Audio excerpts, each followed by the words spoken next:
Bora mergulhar em um dos livros mais misteriosos e, olha, mais influentes do século XX. Uma obra que ficou em segredo por quase 80 anos.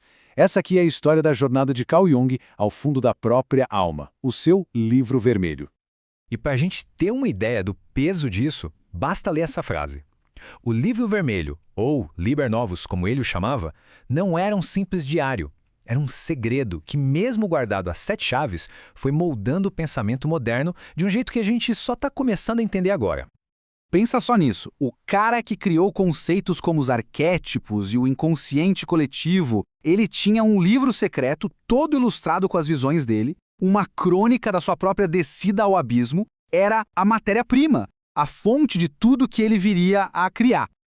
Mas afinal, o que levaria um pensador desse calibre a arriscar tudo e embarcar numa jornada tão perigosa? A resposta não está na teoria dele, mas na vida. Tudo começou com uma crise pessoal e profissional que o forçou a olhar para dentro de um jeito radical. Ok, vamos montar o cenário. Em 1913, a amizade e a parceria com Sigmund Freud, que era seu mentor, acaba de forma bem traumática e Jung fica completamente isolado. Ao mesmo tempo, o mundo está caminhando para a Primeira Guerra Mundial. Ele sente essa confusão toda lá fora como um reflexo do caos que estava dentro dele e decide fazer algo que ninguém faria, confrontar o próprio inconsciente, cara a cara. E essa, claro, era a pergunta aterrorizante que não saía da cabeça dele. O que ele estava fazendo era uma exploração psicológica genial ou era o começo de um surto psicótico? A linha ali era muito, muito tênue, e nem ele sabia de que lado da corda estava andando. Olha só, essas são palavras do próprio Jung. É ele mesmo dizendo o tamanho do risco que estava correndo. Ele, um especialista na mente humana, estava com medo de estar perdendo a própria sanidade. Era como se ele estivesse mapeando um território totalmente desconhecido, sem a menor garantia de que conseguiria voltar para casa. E o que ele encontrou nesse lugar? Não era um vazio de jeito nenhum. Era um mundo cheio de figuras, de vozes, de símbolos, e o livro vermelho é basicamente o registro desses diálogos que ele teve com as profundezas da sua psique. O Jung descreveu isso como um grande conflito. De um lado, tem o que ele chamou de espírito desta época, que é a nossa mente lógica, sabe? Científica, prática, focada no mundo aqui fora. E do outro, o espírito das profundezas, que é a voz da alma, do mito, do que não é racional. A grande missão dele era conseguir ouvir essa segunda voz sem ser totalmente engolido por ela. E essa voz das profundezas não falava de forma abstrata, não. Ela se manifestava através de um elenco de personagens. Tinha o Philemon, que era tipo um guia espiritual, um velho sábio. Tinha a Salomé, que representava o instinto, a sombra. Para o Jung, essas figuras não eram simples fantasias, eram presenças reais com quem ele precisava conversar e aprender.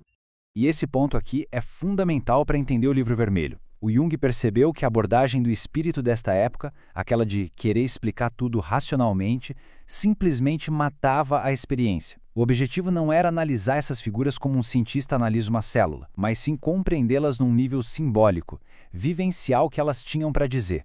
A técnica que ele criou para fazer isso ficou conhecida como imaginação ativa. É bem diferente de só ficar observando os sonhos.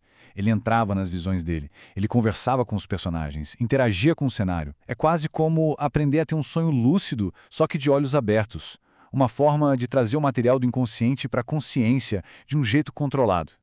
E é aqui que a gente chega na parte mais fascinante dessa história toda. Essa jornada que parecia uma descida à loucura, na verdade se tornou a mina de ouro de onde ele tirou toda a sua obra teórica. O que o Jung sacou foi que as figuras e os temas que apareciam na mente dele não eram só dele. Eram padrões universais, estruturas que existem na mente de todo ser humano. A experiência pessoal dele era, na verdade, uma janela para o que ele chamaria de inconsciente coletivo.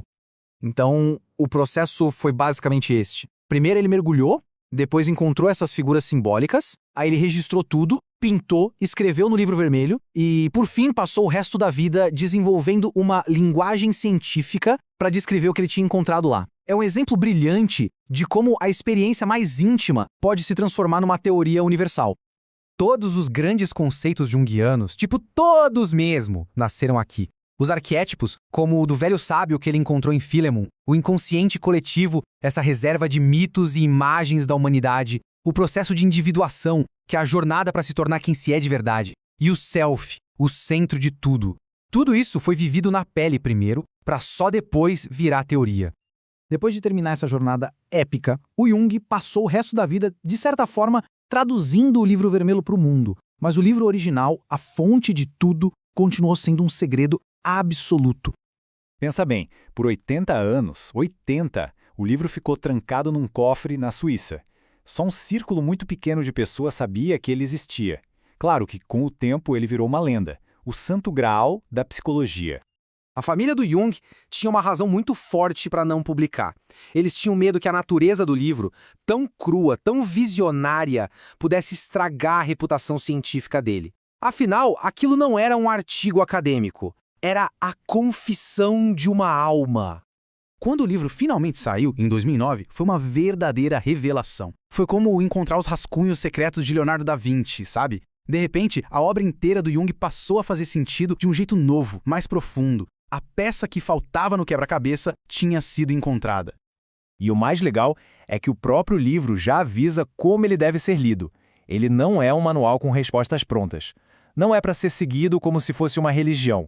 Ele é um exemplo. É um mapa de uma jornada. E essa é a grande provocação que o Livro Vermelho deixa.